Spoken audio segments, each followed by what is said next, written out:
Assalamu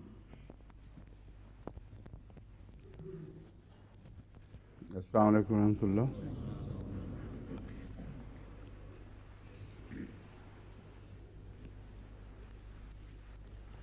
أعوذ بالله من الشيطان الرجيم بسم الله الرحمن الرحيم ولا يا أيها الذين آمنوا لا يحل لكم أن ترثوا النساء كرها ولا تعضلوهن لتذهبوا ببعض ما آتيتموهن إلا أن يأتين بفاحشة مبينة وعاشروهن بالمعروف فإن كرهتموهن فعسى أن تكرهوا شيئا ويجعل الله فيه خيرا كثيرا. Surah Nisa, ayat 20.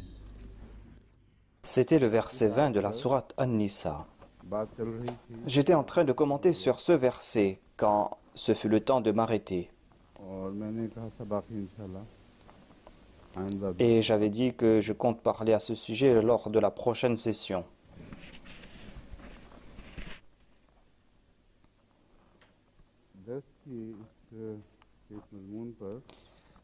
J'étais en train de parler sur les traditions qui étaient en vogue parmi les Arabes. Tradition qui était en vogue parmi les Arabes quand ce verset fut révélé pour mettre fin à de telles pratiques parmi les Arabes. Ceux qui parlent sur la raison des révélations de ces versets ou sur les Shan et Nuzul présentent différents récits. J'avais présenté un récit qui a été tiré d'un ouvrage dont le titre était Shan et Nuzul. C'était un ouvrage qui présentait toutes les possibilités et tous les récits qui concernaient les raisons de la révélation de ce verset. Mais je voulais vous faire comprendre que si l'on s'empêtre dans ces questions des raisons de la révélation de ces versets, nous allons tomber sur des récits futiles, des récits qui invitent à des plaisanteries et qui n'ont aucune relation avec les versets du Saint-Coran. Et quand on lit ce verset avec un événement qui est limité, alors que le sens de ces versets sont illimités, alors que ces versets ont relation avec tout événement similaire qui pourrait apparaître jusqu'au jour dernier. Ainsi, ce verset ou ces versets ont une application large et générale. Et lorsqu'on se tourne vers le Shan et Nuzul ou la raison de la révélation de ces versets, on va limiter ces versets. Certes, il est important de connaître les raisons de la révélation de certains versets, car cela va nous éclairer sur certains aspects de certains versets. Et cela peut nous faire comprendre qu'il y avait tel ou tel événement. Mais lorsqu'on accorde trop d'importance à ces récits, lorsqu'on commence à les lire, eh bien, après avoir lu ces récits, lorsqu'on se tourne de nouveau vers ces versets, eh bien, les commentaires sont limités si l'on veut présenter des commentaires à ce sujet. Et l'esprit ne s'ouvre pas. L'esprit de ces personnes ne les permet pas de regarder d'autres aspects de ces versets. Il y a eu plusieurs grands commentateurs qui ont rejeté ces points de vue et qui ont déclaré que ces versets s'appliquent à des situations générales et que ces versets ne sont pas limités à ces récits qui ont trait à la révélation de ces versets. Après avoir cité ce récit, je voulais présenter un autre récit du recueil Bukhari dans lequel l'on présente la raison de la révélation de ce verset, une raison qui est tout à fait logique et qui a trait à une tradition qui était en vogue parmi les Arabes. Une tradition que l'on peut comprendre, une tradition qui n'est pas risible. Certes, c'est une tradition condamnable, mais c'est quelque chose qui est logique et on peut accepter que de telles pratiques étaient en vogue à l'époque. Mais quelqu'un qui a écouté cette session a cru que peut-être qu'on m'a présenté que des traditions erronées et que l'on ne m'a pas présenté des récits tirés des recueils authentiques. Et moi, que j'ai soulevé cette question sans aucune raison et j'ai commencé à rallonger ce débat. alors que dans le recueil Bukhari, nous trouvons des récits authentiques. Mais j'avais devant moi de tels récits, des récits authentiques.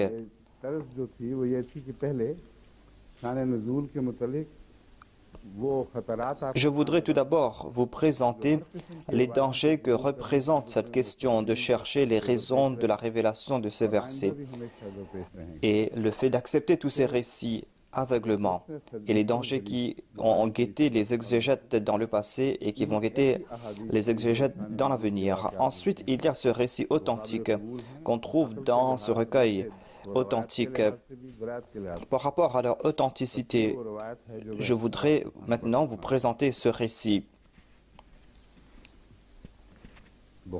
Dans le recueil Bukhari, Kitab al-Tafsir, à propos de ce verset, il est dit عن ابن عباس يا أيها الذين آمنوا لا يحل لكم أن ترثوا النساء كرها ولا تعذلوهن لتذهبوا ببعض ما آتيتموهن قال كانوا إذا مات الرجل كان أولياؤه أحق بامرأته إن شاء بعضهم تزوجها وإن شاءوا زوجوها وإن شاءوا لم يزوجوها فهم أحق بها من أهلها فأزلت هذه الآية يعني غلطی سے شوشوڑا نزلت ہونا چاہیے نزلت هذه الآية في ذلك بخاری کتاب تفسیر باب قوله لا يحل لكم. Ce récit se trouve dans Bukhari Kitab al-Tafsir. La traduction de ce récit est comme suit, que lorsque ce verset fut révélé, Ya ayyuhalladhina amanu, la toile de fond de ce récit, selon Ibn Abbas radhiyallahu anhu, était que lorsque un arabe mourait, les héritiers du défunt avaient tout droit sur son épouse, sur la veuve. S'il voulait, il pouvait se marier avec la veuve ou la marier avec quelqu'un d'autre. Ou s'il désirait, il pouvait laisser la veuve telle qu'elle. Ainsi, les héritiers du mari avaient plus de droits sur sa veuve que les proches de la femme. C'est quelque chose qui est tout à fait logique. Et c'est ce que j'ai indiqué lorsque j'ai présenté le vers d'un poème de Nawab Mubaraka Begum Sahiba. Les parents du défunt recevaient la femme en héritage et l'héritier le plus proche avait plus de droits sur sa femme. C'est-à-dire, la veuve ne pouvait pas retourner vers ses parents et elle n'était pas libre non plus. Même en étant veuve, tous ses droits appartenaient à son mari et ses droits revenaient aux héritiers de son mari. Et on pouvait se marier avec elle si on était l'héritier du défunt.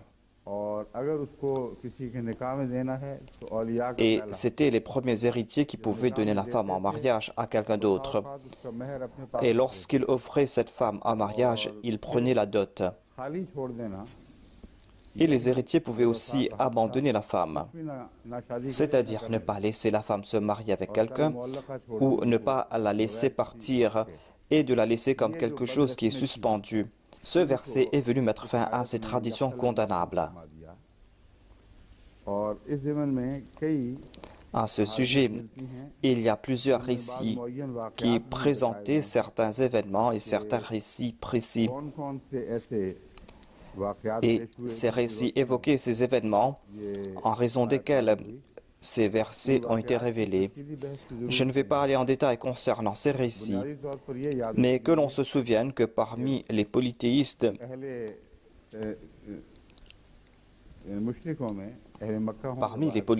de la Mecque ou d'ailleurs en Arabie, ils considéraient la femme comme un bien de l'héritage. Et en conséquence, le Saint-Coran a donné cet ordre. Le Saint-Coran a révélé ceci. Cela ne veut pas dire que s'il n'avait pas eu cet événement, eh bien ce verset du Saint-Coran n'aurait pas été révélé. Tout comme je l'expliquais à l'instant, même si cet incident ne s'était pas passé, ce verset aurait été révélé. C'est un enseignement permanent et qui n'a aucune relation avec un événement qui s'est passé par hasard ou avec une tradition quelconque. Certes, il peut y avoir une relation avec une tradition. Et maintenant, je vais commencer à commenter sur ce verset, sur le sens de ce verset. La traduction de ce verset est comme suit. « Ô vous qui croyez, il ne vous est pas permis d'hériter des femmes contre leur gré. »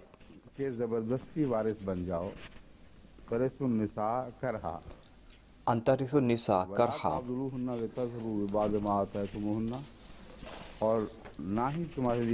Ni ne vous est-il permis de les tourmenter afin que vous puissiez reprendre ce que vous leur avez accordé, ou de ne pas leur accorder ce que vous leur avez promis.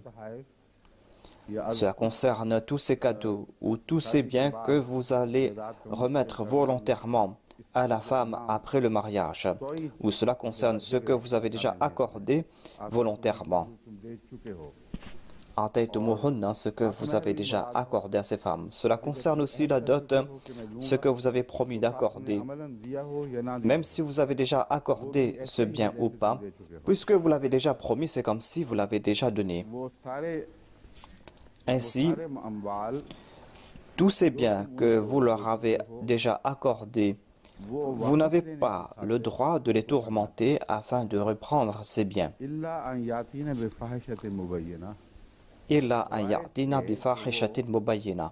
À condition qu'elles ne commettent un acte d'indécence manifeste.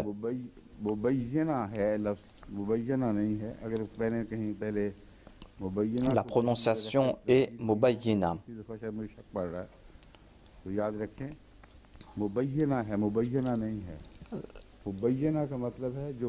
Mubayyina signifie un acte qui a été commis ouvertement et à propos duquel il n'y a aucun doute.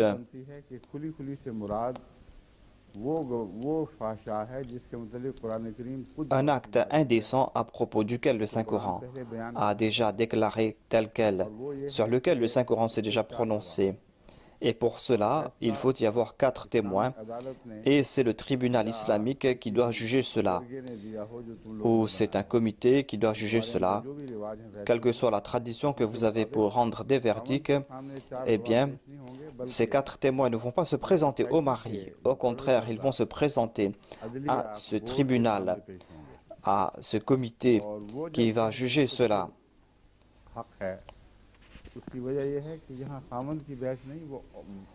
Ici, cela ne concerne pas le mari, et cela peut concerner aussi une femme qui n'est pas mariée. Cela peut concerner cela qui est responsable de la femme. Lorsqu'il est question de témoins, eh bien, ces témoins vont se présenter au tribunal. Quelle que soit la tradition que vous avez dans votre société, ces témoins vont se présenter à ces juges qui vont témoigner que certainement cette femme est une débauchée. Dans ce cas, vous pourrez prendre ce que vous leur avez accordé. Et puisque cela concerne aussi la dot, la conclusion sera que même si vous n'avez pas encore donné la dot, eh bien, en de tels cas, vous n'êtes plus obligé à donner la dot à cette femme. Et l'on peut conclure à juste titre que cela veut aussi dire qu'il faut la priver de son héritage. Si elle est une débauchée, le mari peut la priver de ses biens qu'elle va recevoir en héritage.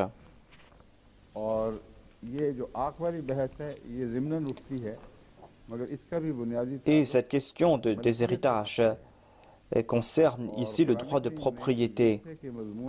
Et le Saint-Coran a lié l'héritage avec ces questions du droit de propriété. Et vous ne pourrez pas séparer ces deux questions. Et jusqu'à présent, on n'a pas réfléchi à ce sujet.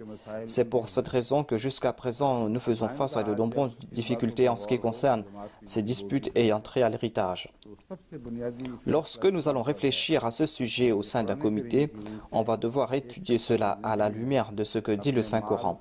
Jusqu'à quel point un individu au cours de sa vie a-t-il le droit sur ses biens? Il a le droit de dilapider ses biens, il a le droit d'augmenter ses biens, certes. Mais à qui peut-il accorder ses biens? Qui peut-il priver de ses biens? Et quels sont les arguments à ce sujet? Et qui a le droit de propriété? Si l'on regarde certains récits, eh bien, l'on ne pourra pas rejeter d'autres récits. Par exemple, une fois, un fils s'est venu plaindre auprès du saint prophète Mohammed sallallahu alayhi wa sallam. Le fils s'est présenté et s'est plaint à propos de son père. Il a déclaré que mon père s'immisce dans mes affaires, il veut faire mainmise sur mes biens. Le saint prophète a fait venir le père et il a entendu ce qu'il avait à dire. Et le saint prophète, paix sur lui, était très triste. Le père avait présenté son cas dans un verre. Il a dit au saint prophète, « Regardez mon histoire à moi. Lorsqu'il était tout petit, je me suis occupé de lui. Il ne savait pas parler, je lui ai appris comment parler. Lorsqu'il a commencé à parler, eh bien, il a commencé à utiliser sa langue contre moi. Il ne savait pas marcher, je l'ai pris dans mon giron et je l'ai attrapé et je l'ai montré comment marcher. Et lorsqu'il a commencé à marcher, il a commencé à marcher contre moi. » En entendant ces paroles, le saint prophète, paix sur lui, était très ému. Il a attrapé l'enfant par son cou et il l'a confié à son père. Il a dit que toi et tout ce que tu possèdes, tu appartiens à ton père. Jusqu'à quel point avons-nous le droit de propriété? En ce qui concerne les enfants, eh bien, il est dit que les pères ont droit sur les biens de leurs enfants. Mais on doit étudier ces cas. Est-ce que ces décisions prises par le saint prophète s'appliquent à toute situation ou est-ce que le saint prophète était en train de juger en raison du droit de propriété qu'il avait? Il est un fait que le père, selon le saint prophète, avait plus de droits sur sa société.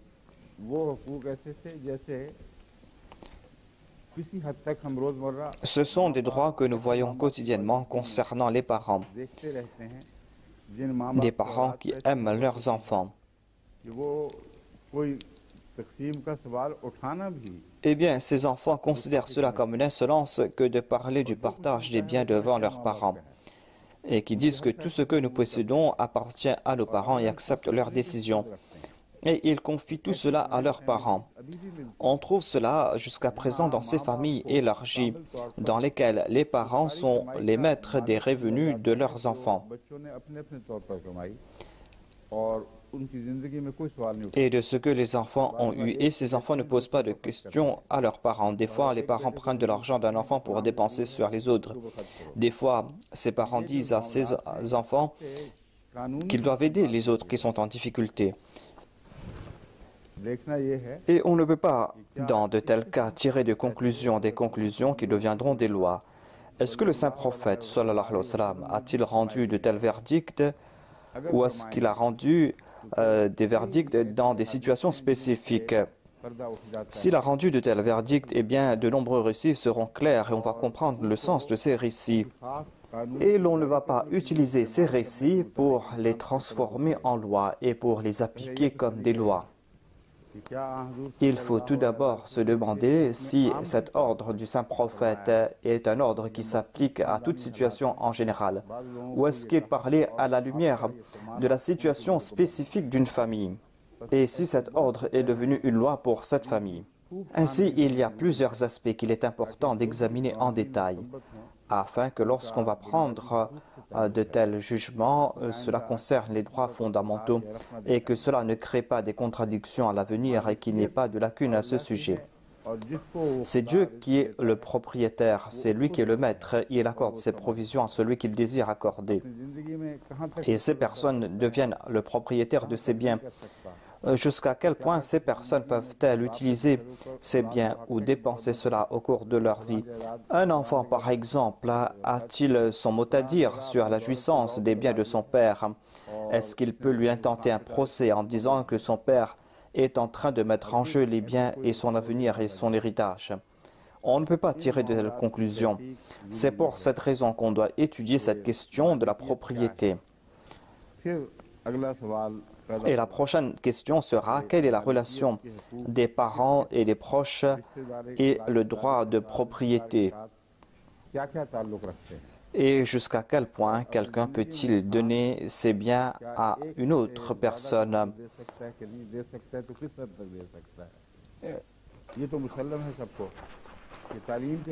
Dans un cas, par exemple, à propos des études de leur enfant, le père peut dépenser davantage sur l'étude d'un de ses enfants et ses autres héritiers peuvent vivre dans la pauvreté au cours de cette période et il peut ne pas dépenser autant sur leurs études, tout comme il a fait dans le cas d'un autre enfant. Mais au moment du partage de l'héritage, aucun enfant n'a le droit de dire « puisque mon père, au cours de sa vie, avait dépensé davantage en faveur d'un de mes frères et qu'il n'a pas dépensé autant sur moi, c'est pour cette raison qu'on doit lui priver de son héritage et de me donner davantage. » Ensuite, il y a ces petits-enfants qui n'ont tiré aucun avantage. Ce sont les aînés qui, au cours de la vie de leur père, ont pu profiter des biens de leur père.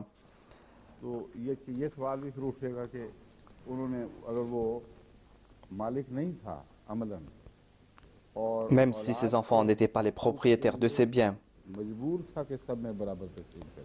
Et puisque tous les enfants doivent recevoir les mêmes parts, est-ce que, après le décès du père, est-ce qu'on pourra soulever de telles questions? En tout cas, il faut réfléchir la tête posée à ce sujet. Il faut mettre de côté les différents cas du passé. Il faut sans aucun parti pris rafraîchir son esprit sur les enseignements du Saint-Coran. Il faut s'éclairer à la lumière des préceptes du Saint-Coran et tirer une conclusion afin que la Jamaat puisse présenter un principe qui ne comporte pas de lacunes, dans lequel il n'y aura pas de contradiction.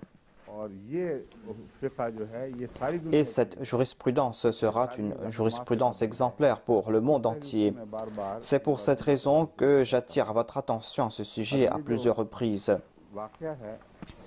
Nous allons retourner vers cette question, à savoir le droit qu'ont les héritiers sur la veuve.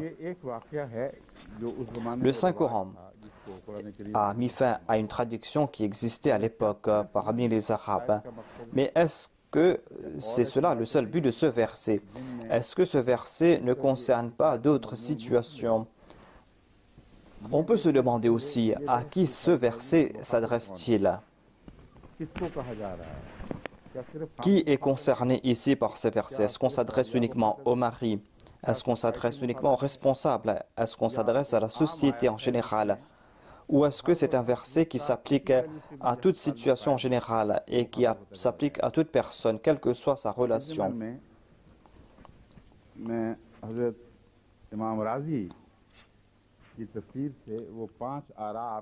Je vais vous présenter 5 points de vue que nous a présentés l'imam Razi. L'imam Razi a réuni ces récits et il a présenté les points de vue de différents ulémas. Il a déclaré que cela concerne 5 situations. Il y a tout d'abord celui qui n'aime pas sa femme et qui veut se séparer de sa femme. Le mari maltraite son épouse à tel point que celle-ci, dépitée, lui laisse partir avec sa dot.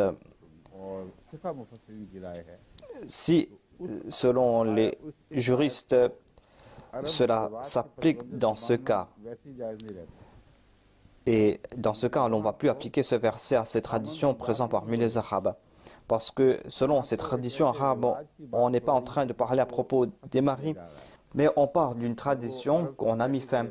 Et cela concerne une tradition parmi les Arabes. Ainsi, on va s'adresser à toute la société entière.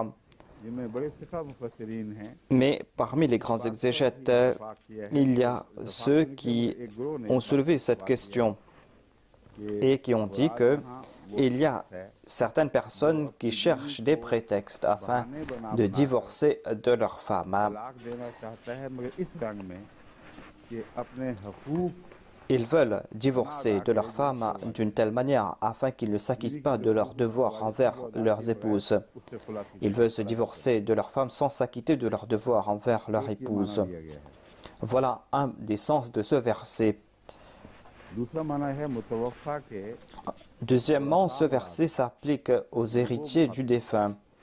और इन मानों की रूह से जाहिलियत के Et रिवाज selon cet imam, c'est cette tradition qui datait de l'époque de l'ignorance d'avant l'avènement de l'islam, c'est-à-dire c'est la société et les héritiers qui sont adressés dans ce verset. Troisièmement, तीसरा ce verset concerne les tuteurs des femmes. औरतों को अजियत देने से मना किया गया है। On les a empêchés de tourmenter ces femmes. अब सवाल यह है जो तीसरा है La question est, हो गया वलियों est-ce qu'on n'a pas déjà évoqué cela auparavant? Mais il y a une distinction ici. Ici, on est en train de s'adresser aux tuteurs des femmes. जहाँ वलियों से जहाँ औरत के वलियों Ici, on est en train de s'adresser aux tuteurs des femmes. मना किया गया है। Il leur est interdit de tourmenter ces femmes qui sont sous leur responsabilité. Selon moi, il doit y avoir une autre clause ici. Cela concerne ces personnes qui divorcent de leurs femmes. मैं समझता हूँ एक शिक जो कायम होनी चाहिए गालबन ये वही शिक होगी।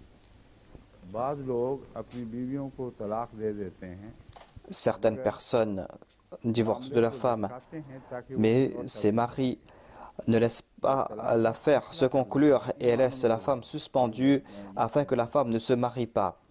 अपनी वलायत का हक कायम रखते हैं और बहाने बना बनाकर C'est-à-dire, ces maris cherchent des prétextes et refusent de signer la décision finale किसी और जगह afin que cette femme ne puisse pas se marier ailleurs. Et cela va durer plusieurs années. इस तरह Et en fin de compte, celui qui était intéressé avec cette femme n'est plus intéressé avec cette femme. Et c'est ainsi que le mari se venge de sa femme. On trouve de tels cas, souvent. के लिए Et la Jamaat a dû prendre des sanctions contre certaines de ces personnes, de ces maris. कोई वजह ही नहीं कि वो तलाक के आखिरी फैसले पर दस्तखत करके Et il n'y a pas de raison pourquoi l'homme ne signe pas la décision finale pour libérer cette femme et pour qu'il cherche des prétextes et qu'il commence à présenter des appels. Et ainsi, l'affaire est suspendue pendant des années et cela rend la vie de la femme difficile. Tant que cet homme est marié avec cette femme, il sera son tuteur selon la loi. कानून के लिहाज से तो ये माना है वलियों को Voilà dans quel sens on s'est adressé au tuteur. मगर Il est dit que vous êtes le tuteur, mais vous voulez nuire à cette femme en vous vengeant. और जो खुदा ने Dieu vous a demandé de présenter de vrais témoignages, mais vous vous en êtes détourné.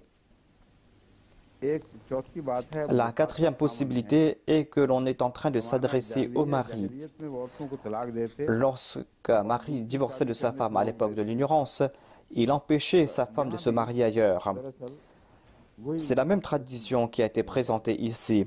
मगर Mais la différence est que cela se passait à l'époque de l'ignorance. किया करते थे मगर ये जमाना जाहिलियत को लौट आया है फिर Mais cette époque de l'ignorance est retournée de nouveau. Oily Et dans les disputes entre époux parmi les musulmans, on trouve mention de cela. एक कमीना इंसान Il y a par exemple ces scélérats, ces personnes bornées इंतकाम का जरिया बनाता qui font de leur mariage un moyen pour se venger है औरत को बांधे रखता है et qui attachent les femmes ainsi. Selon l'imam Razi, c'était une tradition ancienne et on a mis fin à cette tradition. और आखिरी बात जो सबसे Afzal Et le dernier point, वो यही ou है ये आयत la dernière possibilité qui est la plus générale, c'est que ce verset s'applique à toute situation et que ce verset n'a aucune relation avec ces incidents du passé et que ce verset peut s'appliquer à toute situation à l'avenir. इस्तेमाल Ce n'est pas un verset qui a été révélé concernant un seul incident, बीवी के साथ इख्तिलाफ करता हो c'est-à-dire que lorsqu'il y aura des différends entre époux, lorsque la relation va commencer à pâtir, si le mari veut abandonner sa femme pour trouver une autre femme, c'est le désir divorcé de sa femme. Et s'il a promis une grosse dot et ne veut pas payer la dot, ou qu'il a déjà donné quelque chose à son épouse, ou qu'il a confié des biens, क्या क्या हर et dans de quel cas s'il va utiliser des subterfuges pour éviter ces paiements, eh bien ce verset s'applique à de telles possibilités. जैसा कि मैंने बयान किया था Et il y a d'autres traditions. Par exemple, je connais une famille Ahmadi. Ahmadi खानदान ने जिसका ताल्लुक है उनसे लिखा है कि अपनी Il est dit qu'un homme n'est pas en train de marier ces jeunes filles et les laisse à la maison afin que les biens qu'il possède ne soient pas transmis aux autres. Ainsi, c'est une question d'héritage. On n'a pas besoin de récits du passé, on va comprendre cela grâce à cette situation. Et il ne désire pas que ses filles se marient afin qu'il ne perde pas ses biens. Il a peur de perdre ses biens et ses terres. Donc, c'est un verset qui s'applique en toute situation. Ensuite, on parle ici de Al-Fahisha Mubayyina dans ce verset. En ce qui concerne cette indécence manifeste, eh bien, cela concerne ces personnes ignobles qui disent à propos de leurs femmes qu'elles sont des corrompues, qu'elles sont coupables d'indécence alors que celles-ci sont innocentes. Et dans les procès, certains disent que dès la première nuit, dès la nuit de noces, nous avons compris cela. S'ils avaient su cela dès la première nuit, pourquoi est-ce qu'ils n'ont pas soulevé cette question? Ils auraient pu se présenter au tribunal. Ils ont eu des enfants, les enfants ont grandi, et maintenant ils sont en train de diffamer cette pauvre femme âgée en disant que dès la première nuit, j'ai su que c'était une femme indécente. Donc, c'est un acte des plus immondes. Et c'est quelque chose qui a été condamné par le Saint-Coran. Et des fois, ce sont les femmes qui sont coupables et qui veulent se séparer de leur mari en accusant à tort leur mari. Et je les empêche, ces femmes. Et des fois, on doit les expulser de la Jamaat. Le Saint-Coran ne vous a pas donné la permission de commettre des actes indécents. Si vous aviez cru en tant que femme que votre mari était coupable de tel acte, eh bien, vous auriez témoigné contre votre mari, le mari aurait témoigné contre vous. Et le cas se sera arrêté là et vous aurez pu demander le divorce. Mais maintenant, après 25 ans, quand vous avez eu de grands enfants, vous ne pouvez pas accuser ainsi les maris en disant qu'il est un scélérat. Cela n'est pas permis par l'islam. Votre témoignage ne sera pas accepté.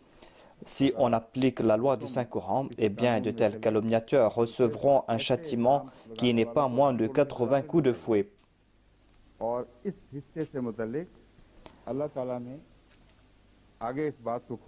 Et Dieu a décrit cela dans ce verset. Il est dit وَأَعْشِرُهُنَّ بِالْمَعْرُوفِ. Pourquoi parler de l'indécence? Pourquoi parler de l'immodestie pour quelques sous? Pourquoi êtes-vous en train de ternir cette vie que vous avez vécue pendant autant d'années? On n'attend pas de vous que vous allez faire de tels efforts, vous allez commettre de tels actes pour reprendre les biens que vous aviez accordés à votre épouse ou que vous allez vous détourner de cette promesse que vous avez faite. Vous êtes de la Ummah du saint prophète Mohammed paix soit sur lui. C'est pour cette raison qu'on a cet espoir à propos de vous et vous avez reçu cet ordre que vous devez vivre avec tel d'une belle manière. Wa arshiluhunna bil ma'ruf. Fa in karihtumuhunna. Si vous n'aimez plus ces femmes, asa an takrahu shay'an. Il se peut, ou dans la plupart des cas, il se peut que vous détestiez quelque chose dans lequel Dieu a mis beaucoup de bien.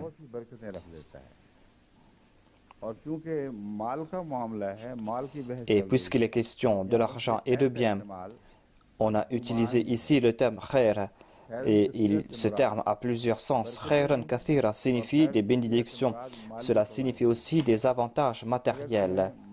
Ainsi, si vous étiez avide de biens, eh bien souvenez-vous que cette chose que vous n'aimez pas, si pour la cause de Dieu, vous allez vivre avec ces personnes d'une manière bienséante, eh bien par leur entremise, Dieu va vous accorder beaucoup de biens. Dieu va vous bénir par leur entremise et va changer votre situation et va vous accorder de l'aisance. Voilà le sens général de ce verset. Et on ne peut pas limiter ce verset à un incident particulier.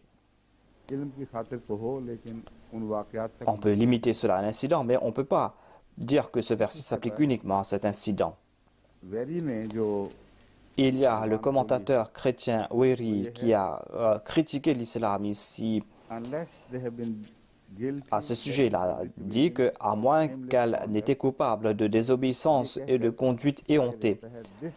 Et il dit que ce passage accorde certainement le droit au mari de punir sa femme pour la faute imaginaire qu'il peut trouver en elle. C'est tout à fait le sens contraire que Dieu est en train de présenter. Dieu déclare que vous ne devez pas chercher de prétexte.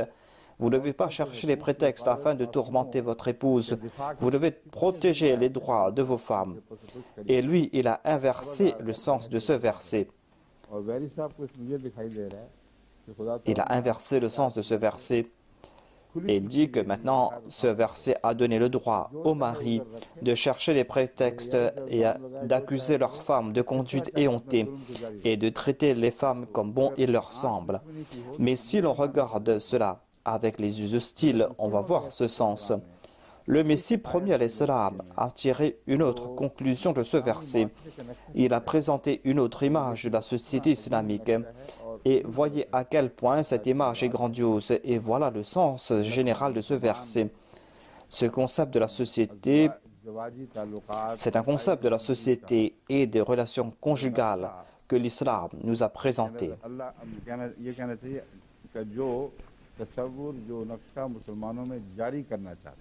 Le Messie promis alayhi salam nous a présenté ce concept de la société et des relations conjugales que l'islam nous a présenté. Le Messie promis a déclaré qu'on a commis beaucoup d'erreurs concernant les relations avec les femmes et les enfants et on s'est écarté du droit chemin dans ce domaine. Le Saint-Coran a déclaré qu'il faut vivre avec elles de manière bienséante. On est en train d'agir d'une manière contraire à cela. On trouve deux types de personnes à ce sujet. Il y a ceux qui disent que la religion n'a donné aucun droit aux femmes et n'a aucun effet sur les femmes. Puisqu'il est ici question de l'indécence, c'est pour cette raison que le Messie prophète l'Islam a évoqué ce point subtil ici. Si certaines femmes, en apparence, ont une vie dissolue, leur comportement est tel que certains disent que ces femmes commettent de l'indécence et que ces femmes ont une vie dissolue, mais le Messie promis l'Islam déclare que vous, en tant que mari, vous êtes coupable. Vous avez donné trop de liberté à certaines femmes et vous êtes en train de partir aux extrêmes. Vous accordez trop de droits à ces femmes. Ces femmes ont la liberté de partir, d'agir comme bon il leur semble, de retourner tard à la maison. Et vous n'écoutez pas ce que disent les autres à propos de leurs femmes. Lorsque vous accordez trop de liberté, eh bien, vous serez responsable des conséquences. Il a déclaré que certaines de ces femmes ont le droit d'agir comme bon il leur semble. La religion n'a aucun effet sur elles. Et ces femmes commencent à agir à l'encontre des enseignements de l'islam. Voilà le premier groupe qui est concerné. Il a déclaré aussi qu'il y a d'autres qui sont très sévères envers leurs femmes. Ils sont si sévères envers leurs femmes que ces hommes traitent leurs femmes comme des animaux. L'islam nous a montré la voie du juste milieu. Et vous ne pouvez pas vous écarter de cette voie. Si vous partez trop à droite ou trop à gauche, vous allez vous écarter de cette voie. Certains ont donné à leurs femmes une liberté outrancière. Et ces dernières se sont écartées de la voie de l'islam. Et vous êtes en train de voir tout cela et vous en êtes les responsables. Dans d'autres cas, vous attachez ces femmes. Le Messie promet l'Islam nous a donné l'exemple du lien avec lequel on attache un animal. Si on donne une trop grande liberté à ces animaux, afin que l'animal peut partir loin en dépit de ces liens, eh bien, ce sera trop de liberté. Certains tiennent leur chien en laisse, mais accordent trop de mou dans la laisse et le chien est un danger pour les autres. Maintenant, il y a de telles laisses qu'on peut allonger ou qu'on peut tendre avec un bouton. Mais il n'y a pas de telles laisses dans la société musulmane. Il n'y a pas de telles laisses qu'on peut détendre avec un bouton. Une fois qu'on accorde trop de liberté à la femme, eh bien c'est le mari qui devient l'esclave. Le mari n'a pas droit de dire, le mari n'a aucun droit même sur ses enfants. Et les enfants ont les mêmes habitudes que leur mère. Et les pères doivent voir cela sans rien dire. Et dans d'autres cas, ce sont les pères qui ont des pensées libérales. Et dans ce cas, la mère n'est pas fautive, la femme n'est pas fautive. Dans d'autres cas, le père a des pensées libérales et accorde la liberté à sa femme. Mais la femme est vertueuse et n'en profite pas. Mais puisque la liberté est une porte vers le bas, c'est pour cette raison que j'ai averti des gens auparavant. Quand le père ou la mère accorde trop de liberté aux enfants, eh bien la majorité des enfants se tournent vers celui qui a accordé trop de liberté, car il est plus facile d'avoir trop de liberté. C'est un voyage vers le bas. Et si le père ou la mère est sérieux ou plus sévère, et s'ils désirent le bien pour leurs enfants, s'ils désirent que leurs enfants possèdent de bonnes qualités, eh bien, c'est une voie difficile pour l'enfant.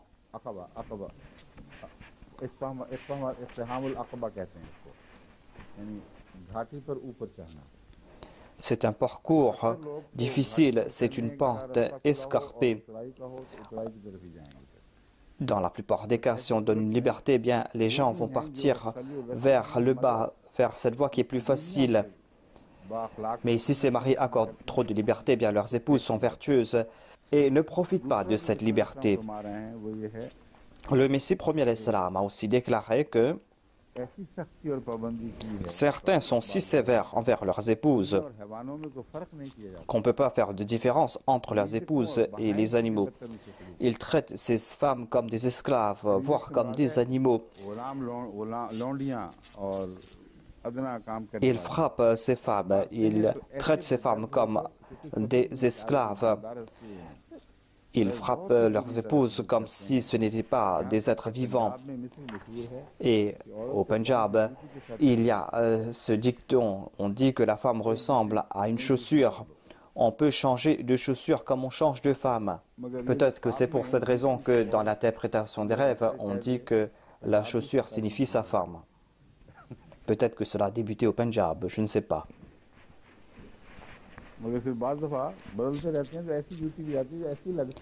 Mais des fois, on change de chaussures et certaines de ces chaussures sont difficiles à porter.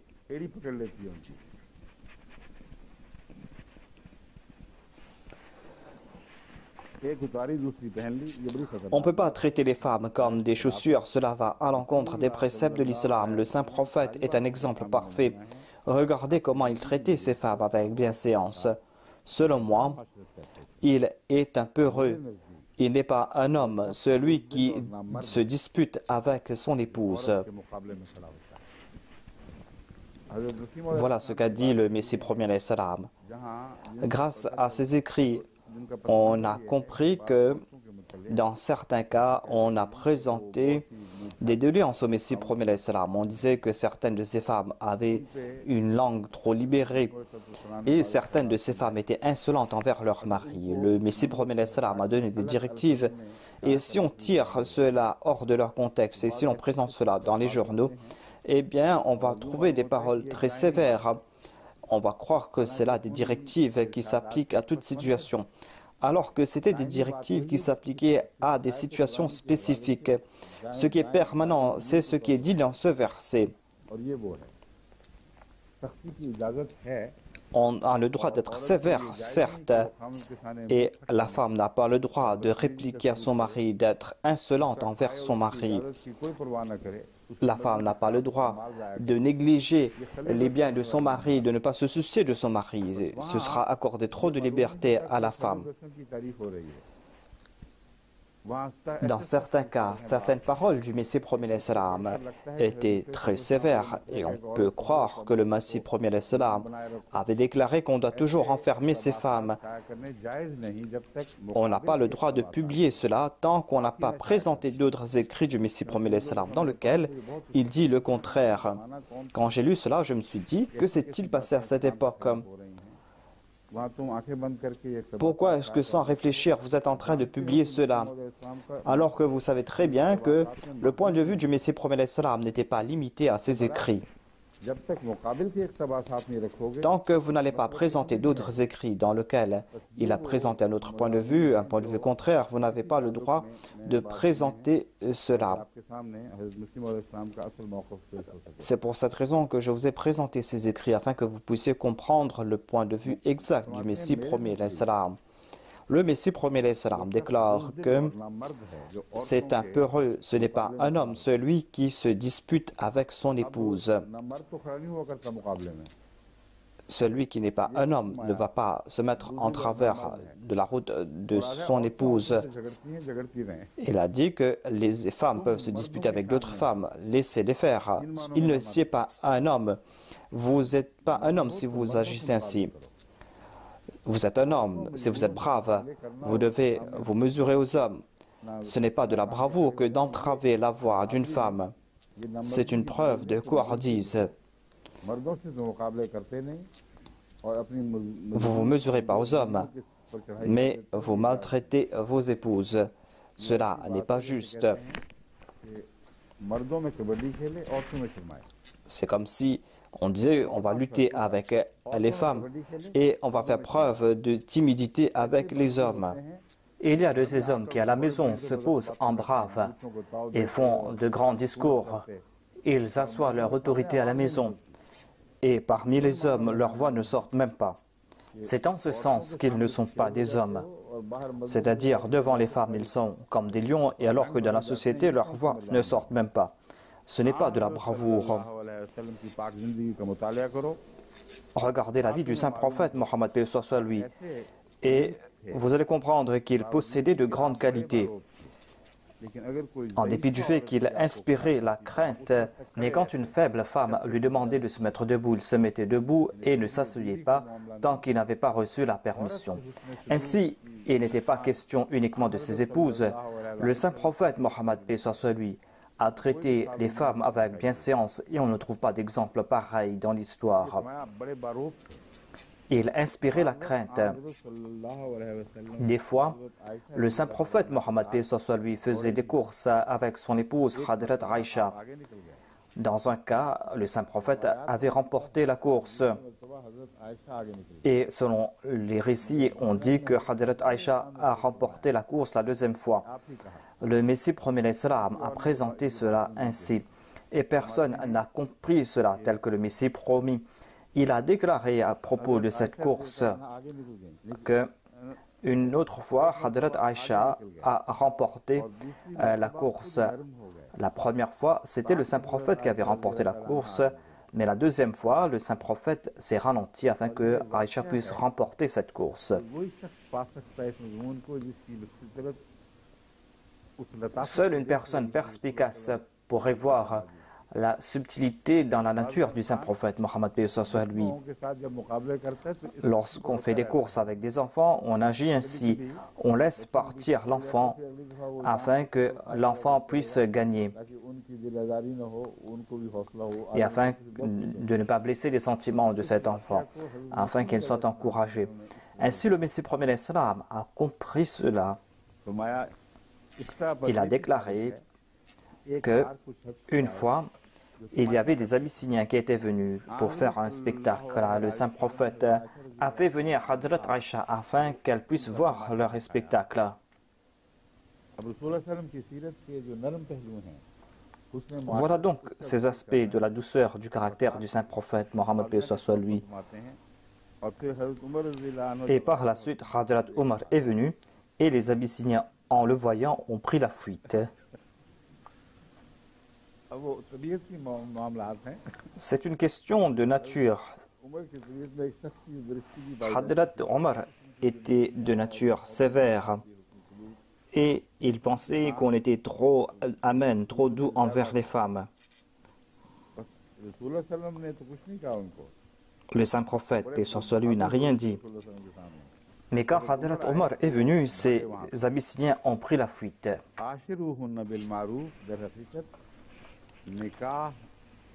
Ashiruhunna bil ma'ruf signifie que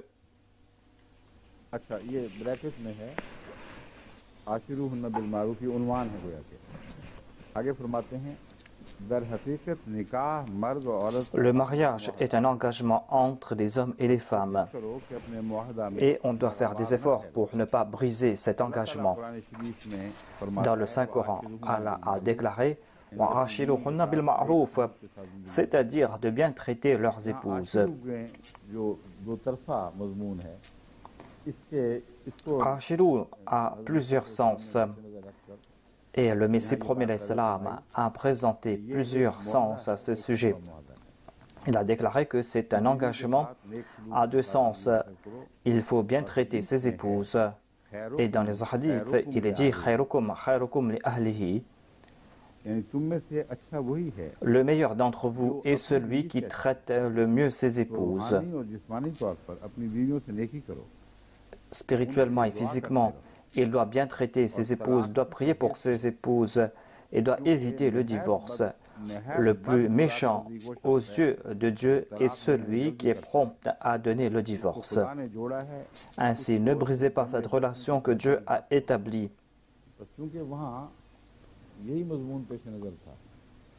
Voilà ce sujet qu'on avait évoqué là-bas.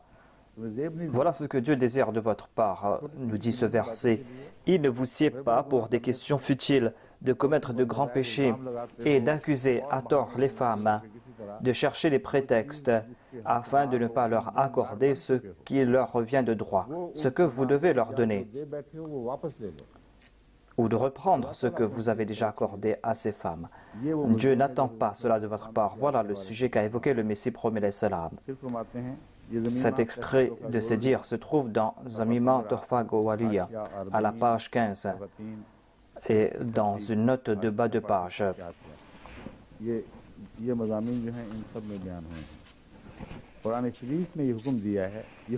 Le Saint-Coran a donné cet ordre et il est dit que si l'homme avait offert à sa femme comme un cadeau une montagne d'or, et bien lorsqu'il lui donne le divorce, il n'a même pas le droit de prendre toutes ses richesses.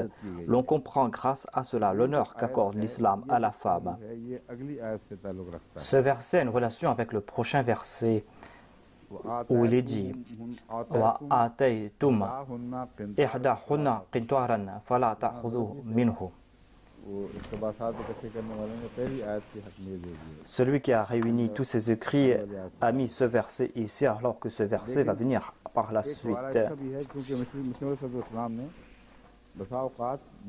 Dans certains cas, le Messie premier l'Islam a cité plusieurs versets qui concernent le même sujet.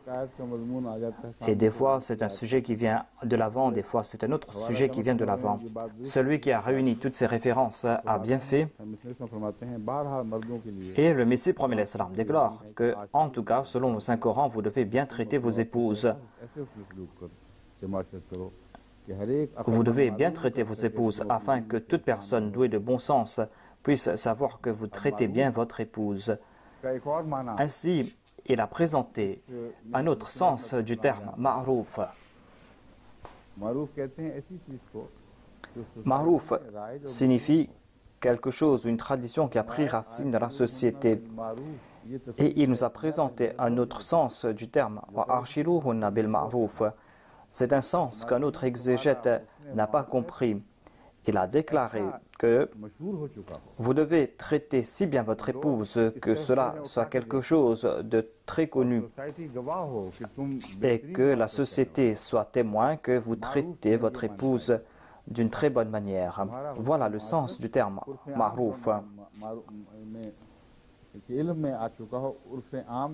C'est quelque chose qui doit être connu. C'est quelque chose qui soit acceptable, à tel point qu'on va utiliser pour cela le terme ma'rouf. Mais dans la société, il y a tout type de gens. C'est pour cette raison que le Messie premier l'Islam a présenté un autre sens du terme ma'rouf.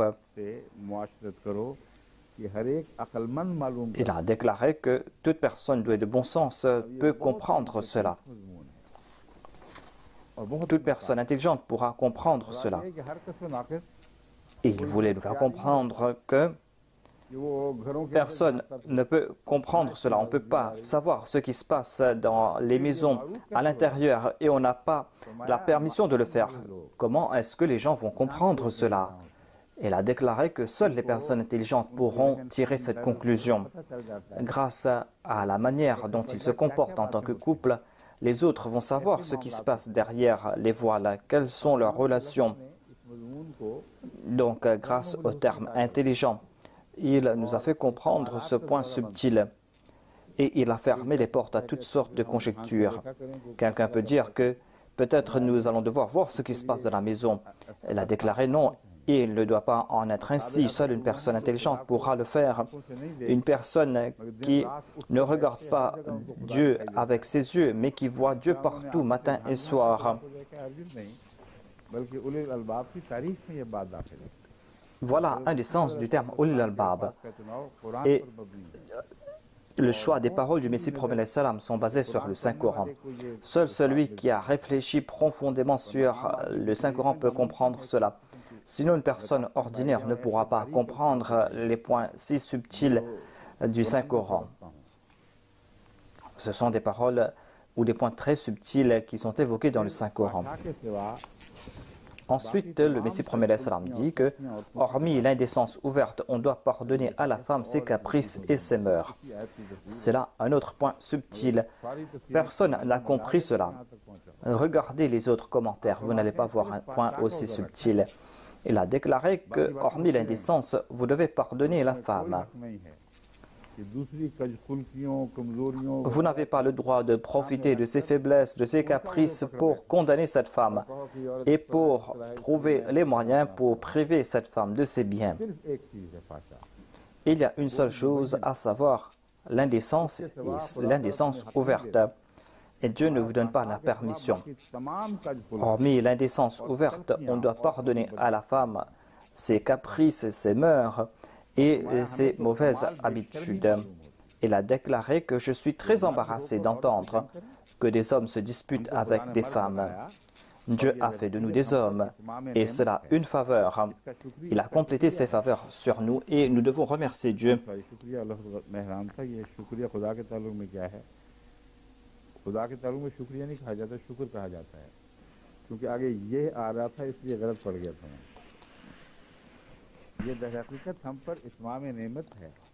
C'est là une faveur que Dieu nous a accordée. Il a complété ses faveurs sur nous.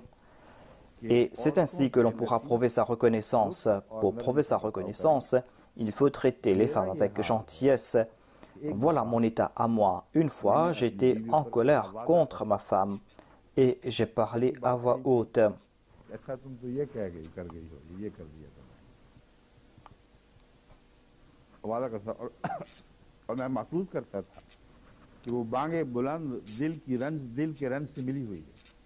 Et je savais très bien que j'avais parlé à voix haute. Mais je savais aussi qu'elle n'était pas fautive. Mais il y avait une tristesse en moi.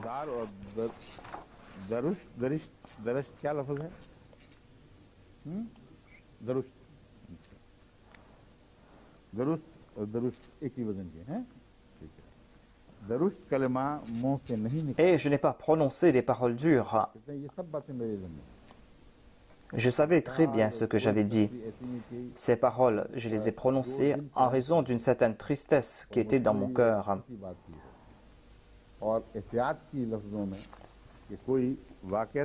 Et je n'ai pas prononcé des paroles dures, des paroles qui vont blesser son cœur. Mais par la suite, pour une longue période, j'ai imploré le pardon de Dieu.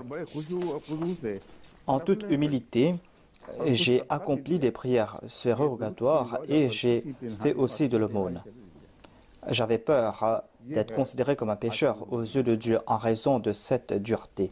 Voilà ce que signifie Arshiruhunna bil Ma'ruf. C'est un enseignement très pur. On ne peut pas présenter pareil enseignement sans avoir étudié le Saint-Coran, sans avoir étudié les traits de caractère du Saint-Prophète. Il était l'amoureux parfait du Saint-Prophète, Mohammed paix soit lui. Et le Saint-Prophète était le chef de toutes ces personnes douées d'intelligence. Il a vu les signes qui datent de 1300 ans. En étudiant la personnalité du Saint-Prophète, Mohammed paix soit lui, il a reconnu sa personnalité. Ensuite, il a cherché une voie pour lui. Et voilà la voie qu'il a présentée. On ne peut pas présenter un prétexte en disant que ces femmes ont commis pareille action, qu'il faut les frapper, qu'il faut les priver de leurs droits. Cela ne sied pas à un Ahmadi. Comment peut-il se dire être un serviteur du Messie promis, son amoureux parfait? Comment peut-il dire marcher derrière le Messie promis l'Islam et ne pas suivre la voie du saint prophète Mohammed sallallahu alayhi wa sallam? C'est pour cette raison qu'il est très important de comprendre ce sujet. Il a déclaré: j'ai même fait de l'aumône et je pensais avoir commis un péché. C'est là un point très subtil de la taqwa. Un homme ordinaire ne peut pas comprendre cela. Ensuite, il avait envoyé une lettre à Sayyid Khasrat Ali Shah. Et dans cette lettre, le Messie promet l'Islam a dit que j'étais très chagriné de savoir de la bouche d'un de vos amis sincères, un ami sincère qui éprouve de l'amour à votre égard, une personne qui a de bonnes pensées à votre égard. Cette personne m'a informé que vous êtes sévère envers votre épouse et envers les membres de votre famille. Le Messie promet l'Islam s'est adressé à un de ses disciples qui était une personne très pieuse. Il a vu cette faiblesse en lui. Et c'est pour cette raison que le Messie promet l'Islam l'a averti. Mais il a aussi pris cette précaution afin que cette personne ne cherche pas qui avait fait cette plainte et afin que la personne concernée ne pense pas qu'il y a certaines personnes malveillantes qui ont rapporté cela au Messie promis. C'est pour cette raison que le Messie promis l'Islam a défendu ces personnes. C'est là un autre aspect de la magnanimité du Messie promis l'Islam. Les propos du Messie promet l'Islam prouvent ses grandes qualités. Il a déclaré que certains de vos amis sincères, de ces amis sincères qui m'ont fait comprendre cela, et ce n'est pas de la médisance, si en toute sincérité on a présenté cela, et grâce à ce conseil, l'on pourra dissiper la faiblesse de la personne concernée, le Messie promet l'Islam a présenté cela ainsi. Il nous a fait comprendre quelles étaient les possibilités. Et le Messie promet l'Islam a cherché cette voie.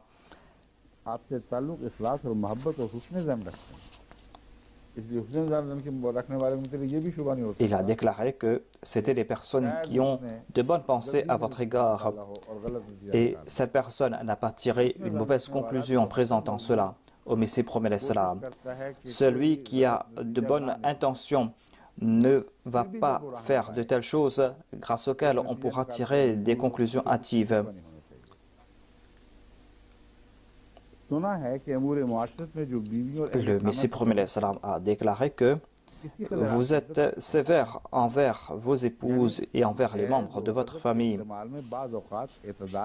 Des fois, vous vous mettez en colère et vous ne suivez pas la voie du milieu. Le Messie promet l'Islam a présenté cela en prenant maintes précautions.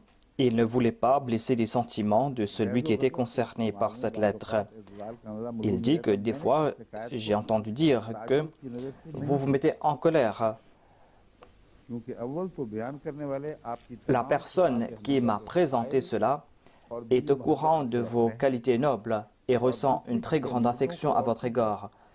Et puisque Dieu a accordé une certaine suprématie aux hommes sur les femmes, et s'ils essayent de s'imposer sur les femmes pour quelque raison, la situation générale, ce que nous voyons généralement, est puisque Dieu a accordé ce pouvoir aux hommes. Ici, il indique le fait que les hommes sont des qawam. Il déclare que c'est pour cette raison que vous devez faire preuve de bonne manière. Des fois, pour certaines raisons, certaines choses blessent les honneurs des hommes. Certains hommes peuvent dire que voilà, quelqu'un s'est moqué de moi parce que vous avez dit telle chose en tant que mon épouse, comme si sa virilité est toujours en danger. तो ये बहाने रखकर लोग ऐसी बातें Voilà les prétextes que présentent les hommes. वो अपनी हुकूमत को इस्तेमाल करना चाहते हैं मगर क्योंकि खुदा Mais le ताला Messie promet l'Islam déclare ici, puisque Dieu et son prophète sallallahu alayhi wa sallam ont déclaré qu'il faut traiter avec gentillesse les femmes. C'est pour cette raison qu'il faut être patient à l'égard des femmes. C'est pour cette raison que j'ai décidé de vous informer. Vous qui êtes une personne éclairée, vous devez faire preuve de douceur. Allah déclare dans le Saint-Coran « Wa'ashiruhunna bil ma'ruf » यानी अपनी बीवियों से तुम ऐसे c'est-à-dire, vous devez bien traiter vos épouses afin qu'il n'y ait pas de choses qui vont à l'encontre de vos bonnes manières. जब लफ्ज़ मारूफ इस ताल्लुक में मसीह मौद इस्लाम फरमाएंगे Le Messie promet l'Islam a utilisé le terme ma'rouf et vous devez comprendre cela à la lumière des explications que j'ai présentées cela auparavant. Il déclare que vous ne devez pas être dur, au contraire, vous devez traiter de la meilleure manière vos épouses. Vous devez les traiter de manière bienséante.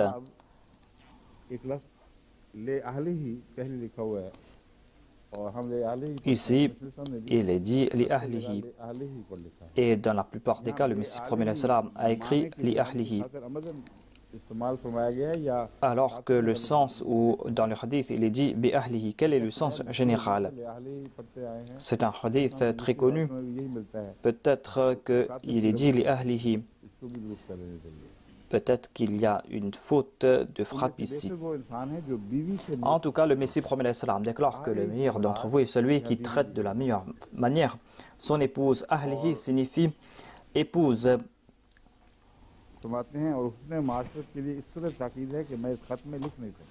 Et c'est quelque chose d'important et de si important que je ne peux pas mentionner tous les détails ici.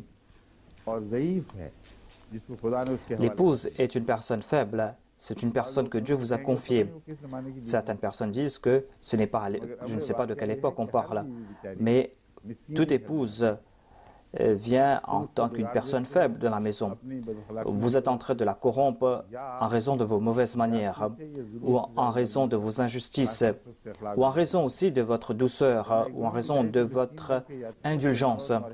En tout cas, elle est comme une personne dans le dénuement. Ses parents vous l'ont confiée. Donc, vous avez reçu entre vos mains une personne faible. Dieu vous a confié cette personne. Et il va regarder comment est-ce que vous êtes en train de traiter votre épouse. Dieu regarde cela. On vous a confié cette femme pour voir comment vous traitez cette femme.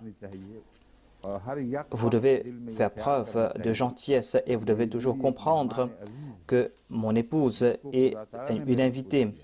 Dieu m'a confié cette invitée et est en train de voir comment est-ce que je suis en train de traiter cette invitée. Et moi, je suis un serviteur de Dieu. Et elle aussi, elle est une serviteur de Dieu. Il faut traiter avec gentillesse et avec douceur ses épouses. Et on doit leur enseigner c'est quoi la foi. Enseigner la foi a été évoqué ici parce qu'il se peut que puisque c'était une personne noble et pieuse, peut-être qu'elle disait ou que le mari disait que son épouse n'était pas une personne pieuse, qu'elle ne connaissait rien à propos des ablutions. Certainement, les femmes n'avaient pas une bonne éducation à l'époque, surtout dans les campagnes. Il y avait de ces femmes qui n'avaient pas une grande connaissance de la religion. Et le Messie promet l'Islam a eu en tête cette possibilité et il s'est dit que peut-être qu'il va peut-être présenter ce prétexte. Et c'est pour cette raison qu'il est dur envers son épouse.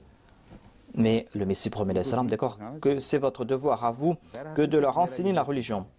Voilà ma croyance à moi, à savoir que la première épreuve pour tester les bonnes manières d'une personne, c'est son épouse.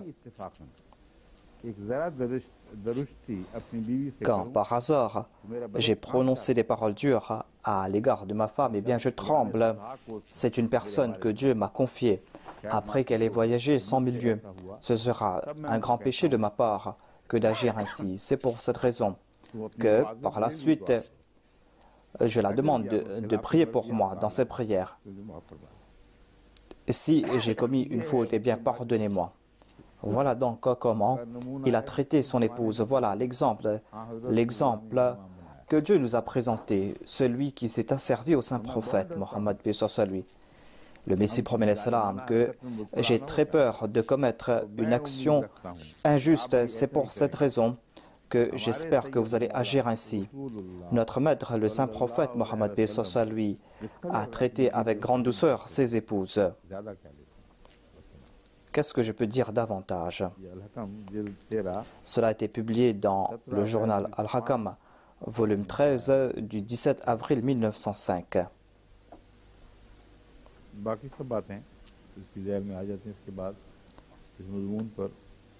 Maintenant, je pense que je ne vais pas pouvoir dire davantage.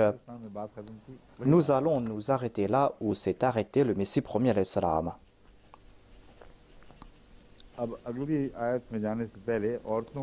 Avant de présenter l'autre verset, il y a mention donc comment bien traiter ses épouses. Cela ne concerne pas uniquement les épouses, cela concerne les femmes en général. Et je veux vous présenter ici une blague. Au cours du dernier dars, j'ai évoqué ma sœur Aziza Abdul Basit qui m'avait écrite. Elle m'a parlé à propos du fait qu'un homme reçoit la part de deux femmes et que cela s'applique spécialement au kalala. Et cela a été évoqué à la fin de cette sourate.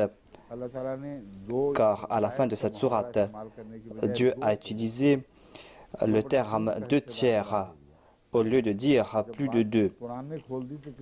Le Saint-Coran a déjà présenté cela et ce n'est pas la peine de tirer d'autres conclusions. Le même jour, j'avais évoqué une jeune fille qui avait reçu un appel et une personne avait demandé à cette jeune fille « Est-ce que tu es triste ?» Mais la jeune femme a déclaré qu'aujourd'hui à l'Edels, je ne suis pas triste et moi je ne me souviens même pas de toi. Je n'ai pas cité le nom de cette personne alors que j'avais présenté le nom de ma sœur. Et c'est là que je me suis dit que maintenant j'aurai des reproches. Et puisque c'était la fille de mon oncle, elle va dire que certainement vous allez évoquer ma mère.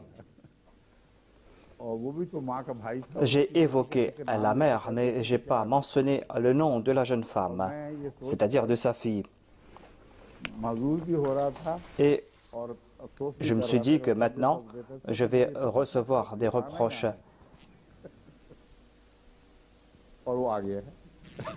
Et j'ai reçu ces reproches. Et son mari aussi a profité. J'étais en train de parler à propos de Azizam Mirza Hanif Saheb, de son épouse Tahira. Elle est la fille de mon oncle. Elle est la fille de mon plus grand-oncle. Et regardez comment ils ont présenté leurs reproches. Ils n'ont pas évoqué ce point. Il a déclaré qu'Allah vous accorde sa protection et vous accorde l'occasion de servir. Et souvenez-vous de nos prières, dans vos prières.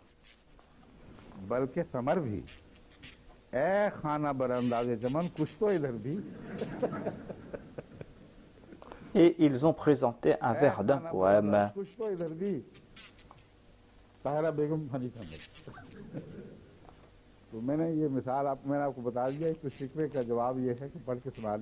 Et c'est pour cette raison que je me suis dit que je vais vous présenter la réponse. Et ainsi, je voulais vous présenter ces dictons de la langue ourdou. Elle s'est vengée en envoyant ses fleurs ou en frappant un coup de fleur.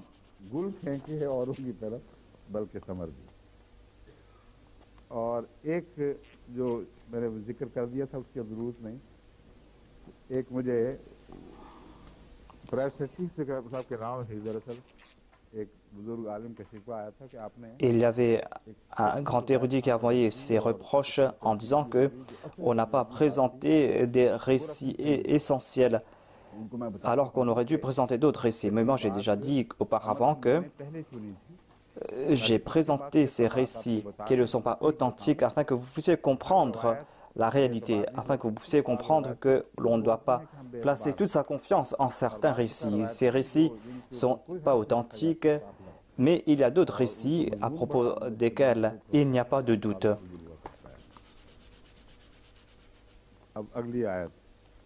Maintenant, nous allons nous tourner vers le verset 21 de la sourate An-Nisa. أعوذ بالله من الشيطان الرجيم بسم الله الرحمن الرحيم وإن أردتم استبدال زوج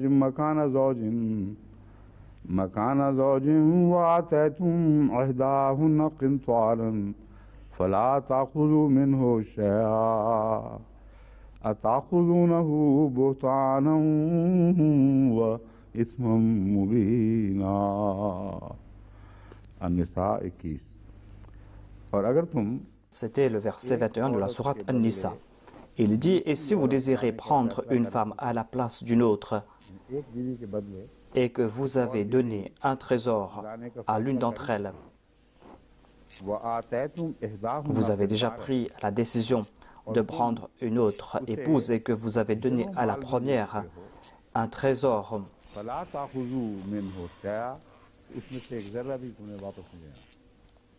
voudriez-vous le reprendre au prix d'une fausse accusation ou d'un péché manifeste?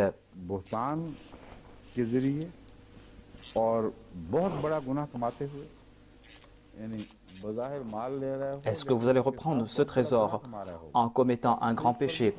Apparemment, vous allez prendre ce trésor, mais vous allez aussi commettre un grand péché.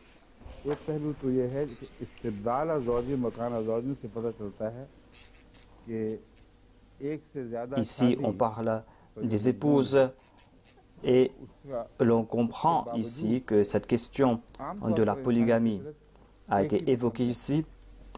Et selon la nature de l'homme, dans la plupart des cas, on préfère une seule femme. Et avoir plus d'une épouse n'est pas une loi générale. Il n'est pas dit pourquoi ne pas avoir une autre épouse. Généralement, on n'aime pas avoir deux épouses ou certaines épouses n'aiment pas qu'il y ait d'autres femmes. Et c'est pour cette raison qu'elles placent des conditions avant le mariage. Par exemple, le Messie premier salam a déclaré que certaines femmes placent des conditions avant le mariage. Et quelqu'un m'a demandé, est-ce que cela a été prouvé selon le Saint-Coran, c'est-à-dire qu'on peut placer ces conditions? Le nikah, le mariage, est un engagement et il n'y a pas de conditions. En toute connaissance de cause, on est en train d'accepter cet engagement et cet engagement vous dit que vous pouvez accepter cela ou pas. Si vous commencez à placer des conditions suite à cet engagement, eh bien, si vous allez briser cet engagement, vous n'allez pas respecter votre parole, peut-être. Mais cela ne veut pas dire que vous êtes en train d'enfreindre une autre loi de la charia. La charia vous a donné la permission d'avoir jusqu'à 4 épouses et vous avez pris cet engagement avec votre épouse que vous n'allez vous marier qu'avec une seule femme. Si vous n'allez pas respecter cette parole, vous serez coupable d'avoir brisé votre engagement. Et vous ne serez pas coupable d'avoir rejeté cette permission d'avoir plus d'une épouse. Si vous allez vous marier avec une 5e épouse, eh bien, vous n'allez pas respecter cet engagement ni la charia. Ce sera une action abominable. Ainsi, pour un engagement, il est permis de ne pas accepter certains droits. C'est pour cette raison qu'on prend ces engagements. Sinon, on ne pourra pas appliquer la loi. Et que signifie qintar ici?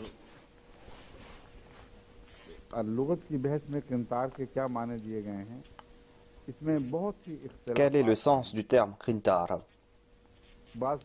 Il y a différentes explications qui ont été données. Il y a plusieurs contradictions à ce sujet. Il est dit que c'est une somme de plusieurs milliers de roupies. Mais si cette somme dépasse tel chiffre, eh bien on va considérer cela comme qintar. Certains disent que qintar signifie tel poids d'or. Quand on va réunir un certain poids d'or et d'argent, ce sera qintar. Ces débats sont des débats futiles. Qintar signifie une montagne, tout comme l'a déclaré le Messie premier salam. l'a dit. Cela veut dire des tas d'argent. C'est comme si on est en train de dire que vous avez bâti des montagnes de richesses. Et ce verset dit que vous n'avez pas le droit de reprendre ces richesses si vous les avez données. On a donné toute une liste du terme qintar. Certains ont dit que cela veut dire 1200 dinars, 1200 awqiya. On a présenté d'autres chiffres. D'autres disent que cela veut dire 50 kilos d'or ou d'argent. Et d'autres disent que qintar signifie autant d'or ou d'argent que l'on peut placer dans une peau de vache. On peut se demander aussi quelle est la taille de cette vache. Est-ce que c'est une vache aussi grosse qu'un taureau qu'on utilise en Espagne pour les corridas, ou une vache d'Afrique, ou les vaches qu'on utilise dans les boucheries, dans lesquelles il n'y a pas grand-chose. Donc ce sont des débats qui n'ont aucune relation avec ce verset. Qintar, selon l'usage de la langue arabe, signifie beaucoup. Qintar signifie un grand nombre.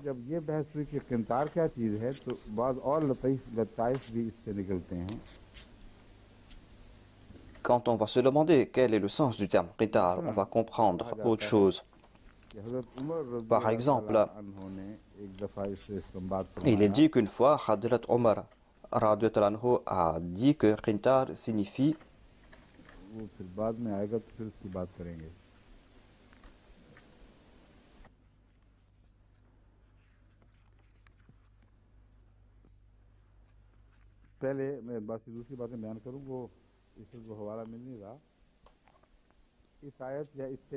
je ne trouve pas la référence ici.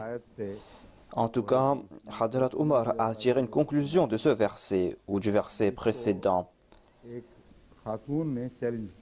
Une femme avait demandé le sens de ce terme à Hadrat Omar. On dit que dans un de ses sermons, il avait parlé à ce sujet. Mais en tout cas, ce récit n'est pas authentique. Dans un autre récit, il est dit que, on a dit que Hadrat Omar a tiré cette conclusion que une femme s'est adressée à Hadrat Omar que Omar, vous avez dit ceci, vous avez fait ceci, alors que voilà ce que dit le Saint-Coran.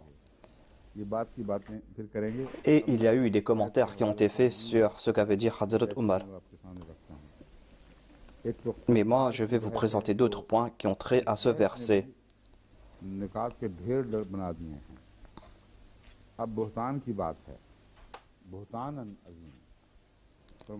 Il y a Buhtanan Azima. Selon les lexiques, Buhtan signifie une calomnie et un mensonge abominable. Vous avez pu lire cela ailleurs dans le Saint-Coran. Hadrat Ibrahim avait présenté de telles preuves que à savoir que les gens étaient bouche bée en voyant cela, ne savaient plus quoi dire. Ainsi, Buhtan signifie une calomnie si grave qu'une personne innocente peut se demander c'est quoi ce qu'on est en train de dire. La nature même de cette personne va dire que c'est un mensonge abominable. Voilà ce que signifie Buhtan.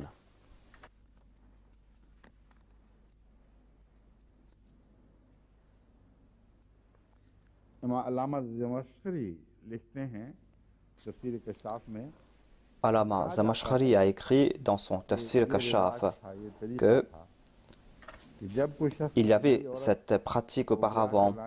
Lorsqu'un homme voulait se marier avec une autre femme, eh bien, il a accusé sa femme d'être coupable d'indécence et contraignait son épouse de lui retourner ce qu'il lui avait donné, afin qu'il puisse utiliser cet argent pour se marier avec cette deuxième femme. C'est cette pratique qu'il y avait dans le passé et on commet ces crimes aujourd'hui aussi.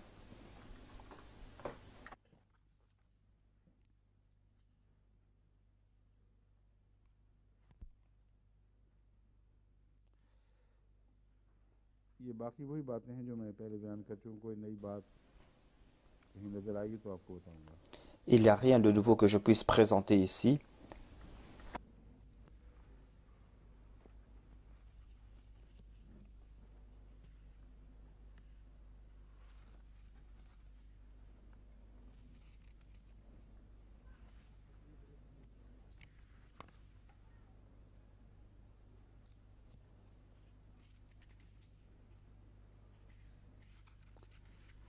कोई और ऐसा मसला नहीं, सिर्फ वो गालबन वो रह गया हिस्सा हज़रत उमर वाली बात।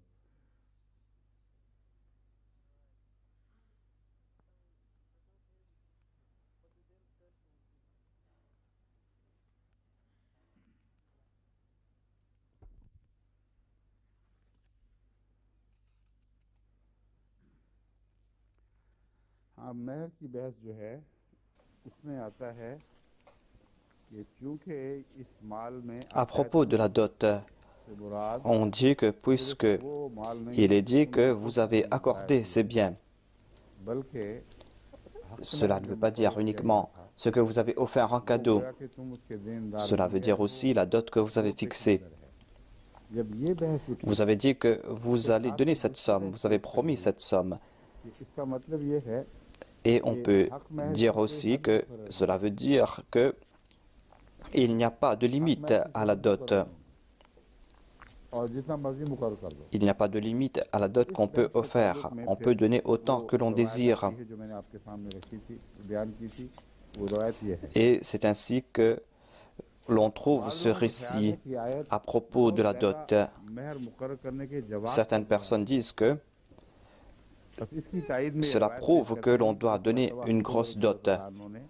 Et il cite cet incident. Il est dit qu'une fois, Hadrat Omar était monté sur sa chair et a dit que इस पर एक on est en train de dépasser les limites concernant la dot qu'on offre à la femme. Et quelqu'un a dit, ô Ibn Khattab, c'est Dieu qui nous a accordé ces biens et vous êtes en train d'être un obstacle sur notre voie. Et il a cité ce verset concernant Qitar. Et Hadrat Omar a déclaré que toute personne connaît mieux que Hadrat Omar. Umar ने उसके इस दावे को Il voulait dire tout simplement que ऐलान कर दिया non seulement que j'ai accepté ce que vous avez dit, mais j'ai aussi annoncé, moi en tant qu'Omar, que dans cette Ummah, tout le monde est intelligent et seul le calife n'est pas intelligent. On est en train de tirer une mauvaise conclusion de ce qu'il a dit. आप हजरत Il voulait tout simplement exprimer sa colère par de telles paroles. आयत से ये मुराद नहीं लेते थे कि गुलब किया गया Hadrat Omar बगैर n'a pas dit qu'on est en train de dépasser les limites. रायत इजाजत Celui qui a les moyens d'accorder une grosse dot peut le faire. की तौफीक न हो। Ce verset ne donne pas la permission de faire ce qu'on n'a pas la possibilité d'offrir. ये उस औरत के एतराज को हजरत उमर रजी अल्लाह तआला अन्हु ने C'est pour cette raison que Hadrat Omar n'a pas accepté l'objection de cette femme. के इजहार का ये तरीक था। अच्छा तो यहाँ तो हर शख्स मुझसे ज्यादा जानने वाला है। मैं Il a déclaré que, tout simplement, maintenant, puisque tout le monde connaît mieux que moi, eh bien, qu'est-ce que je vais dire? उठा दी है Et les exégètes ont mal compris cela et ont commencé à dire que l'on doit fixer la dot. और उस फैसले को वापस ले लिया। Comme si Hadrat Omar a déjà décidé et a pris cette décision, आपने गुलब की बात alors qu'il n'en est pas ici. और इस आयत में गुलब की बात Il a parlé à propos des dépenses inutiles. Mais dans ce verset, on n'en trouve pas mention. Dans ce verset, il est dit que si selon vos capacités, vous avez offert toute une montagne de richesses à la femme, si vous avez déjà offert cela, eh bien, il n'est plus question du fait d'avoir dépassé ses limites. कि वहाँ गुलब मुराद होगी। Ici, il n'est pas question des dépenses excédentaires. जितना भी Hadrat Omar n'a pas tiré cette conclusion ici. Vous avez le droit de donner la dot selon vos capacités financières, mais il est interdit de faire preuve de tentation, de faire des compétitions, d'offrir plus que l'on peut offrir कर जाएं, उनकी ये आयत तायद et de dépasser les limites dans ces dots.